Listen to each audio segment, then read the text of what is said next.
할렐루야, 복된 수요일 아침입니다. 우리가 극장에 가서 영화를 볼 때 엔딩 크레딧이 모두 올라간 뒤에 등장하는 짤막한 영상을 볼 수 있습니다. 우리가 흔히 쿠키 영상이라고 부르는 장면이 있죠. 거기에는 명장면의 비하인드 씬 혹은 본편에서 다 설명하지 못한 이야기의 해답 또는 속편을 예고하는 짧은 힌트가 담겨 있곤 합니다.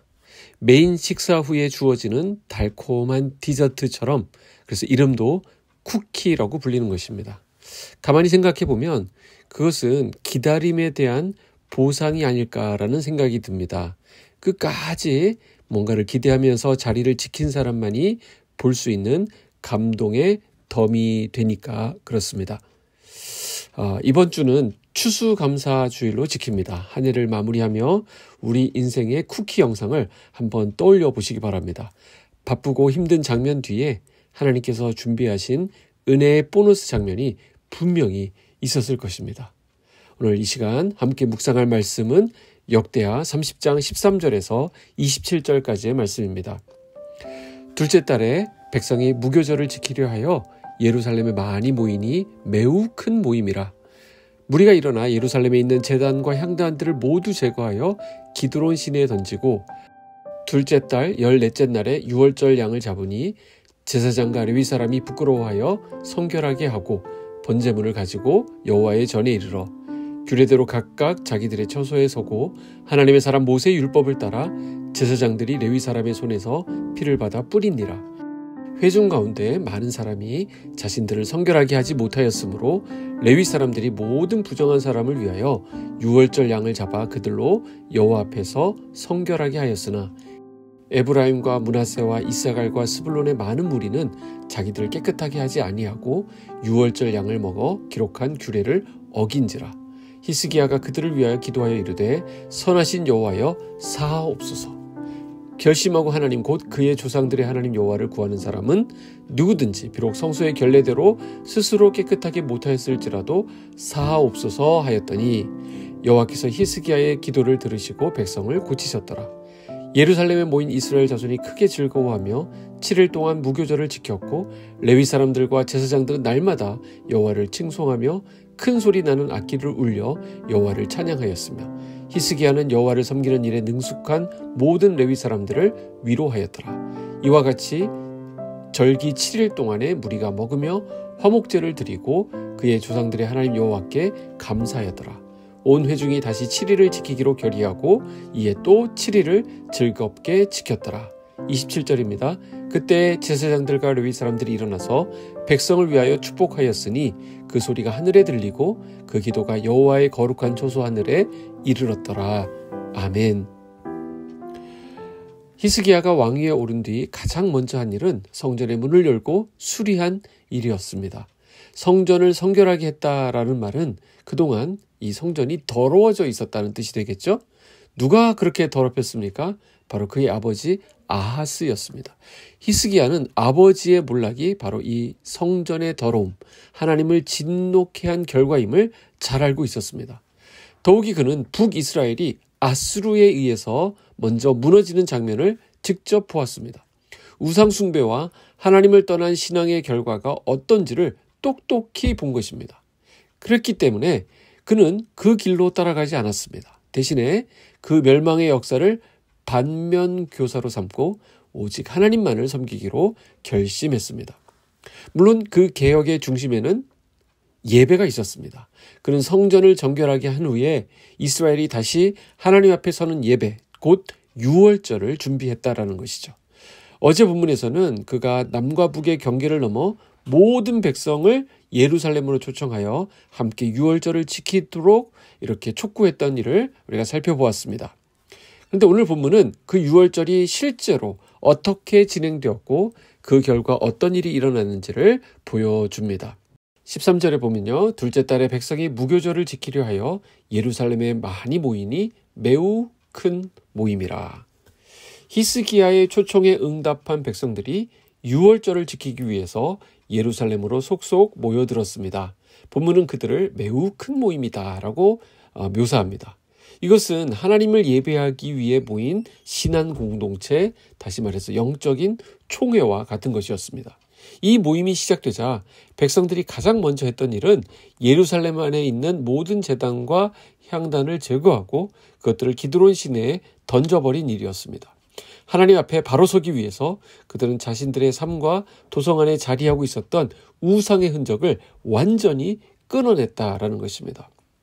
우상과 더러운 것들을 그곳에 던져버린 것은 다시는 돌아오지 않도록 완전히 버렸다라는 뜻이 되겠죠.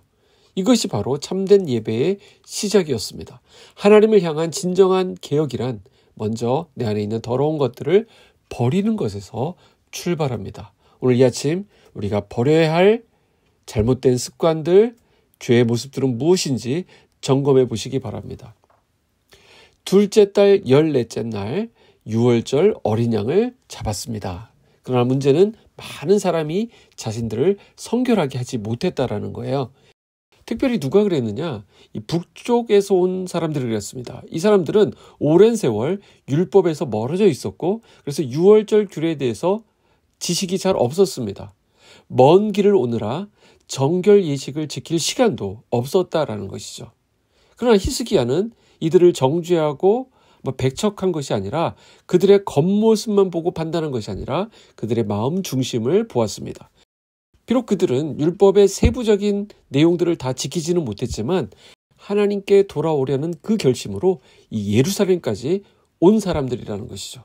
그래서 히스기야는 하나님께 기도합니다. 18절 보시면 선하신 여호와여 사하옵소서, 사해달라고 기도합니다. 자, 19절에는 뭐라고 하죠?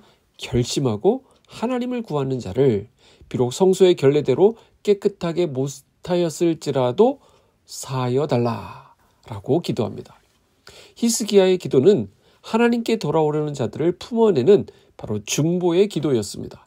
그 결과 하나님은 히스기야의 기도를 들으시고 백성을 고치셨다라고 기록합니다. 바로 이것이 은혜죠.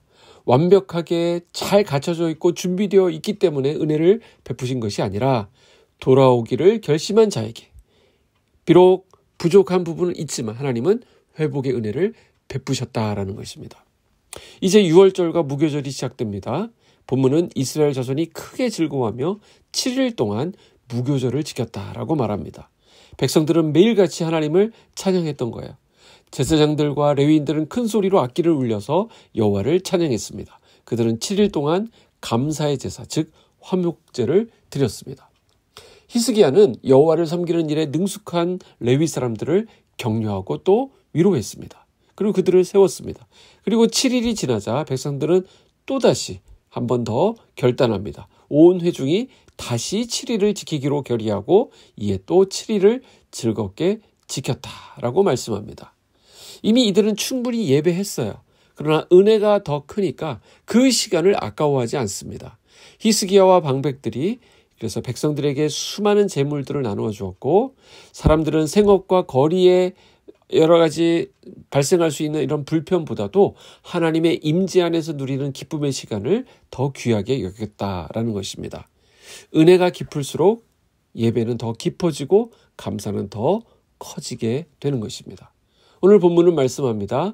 예루살렘에 큰 기쁨이 있었으니 다윗의 아들 솔로몬 때로부터 이런 기쁨이 없었다라고 말합니다. 이거 얼마나 놀라운 선언입니까? 그동안 나라가 분열되고 믿음이 흔들리고 이방의 압박이 심한 시기를 지나왔지만 그들의 예배 안에서 하나님은 다시 한번 이스라엘의 기쁨을 회복시켜 주셨습니다. 히스기야의 개혁은 성전의 회복으로 시작되어서 예배의 기쁨으로 완성되었습니다. 그리고 그 기쁨은 단지 그 자리에서 끝나지 않고요. 예배가 끝난 후 백성들은 각자 자기의 고향으로 돌아가 우상을 깨뜨리고 산당을 헐었습니다. 은혜는 머무는 감정이 아니라 움직이는 결단이라는 것입니다. 27절 말씀을 보시면 그때 제사장들과 레위 사람들이 일어나 백성을 위하여 축복하였으니 그 소리가 하늘에 들리고 그 기도가 여호와의 거룩한 처소 하늘에 이르렀더라. 예배의 끝은 제사장의 축복으로 마무리됩니다. 하나님은 그 축복의 기도를 들으시고 하늘에서 응답하셨습니다. 백성의 찬양이 하늘로 올라갔고 하늘의 은혜가 그들에게 내려왔습니다. 이것이 바로 예루살렘의 큰 기쁨이었습니다. 예배가 회복될 때 기쁨이 회복됩니다. 사랑하는 성도 여러분, 이번 주 우리가 드릴 추수감사절 예배 그리고 가족 초청 한가족 예배 위에도 이와 같은 은혜와 감격이 임하기를 소망합니다. 예배 회복이 곧 기쁨의 회복입니다. 그 기쁨이 이번 주 또 오늘 하루 우리의 예배 속에 충만히 임하기를 주님의 이름으로 축복합니다. 기도하겠습니다. 거룩하신 하나님, 오늘 예루살렘에 임했던 큰 기쁨의 예배를 통해 참된 예배의 회복이 기쁨의 회복임을 깨닫게 하시니 감사합니다.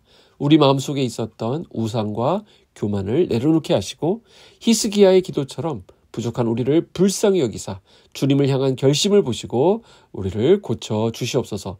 이번 주에 우리가 드릴 빛소금의 추수감사절 예배와 가족 초청 한가족 예배 위에도 오늘 본문에 나오는 이런 은혜와 감격이 충만하게 하시고 하나님의 임재가 우리 모든 가정과 교회에 큰 기쁨으로 임하게 하여 주시옵소서. 예수님의 이름으로 기도하옵나이다. 아멘.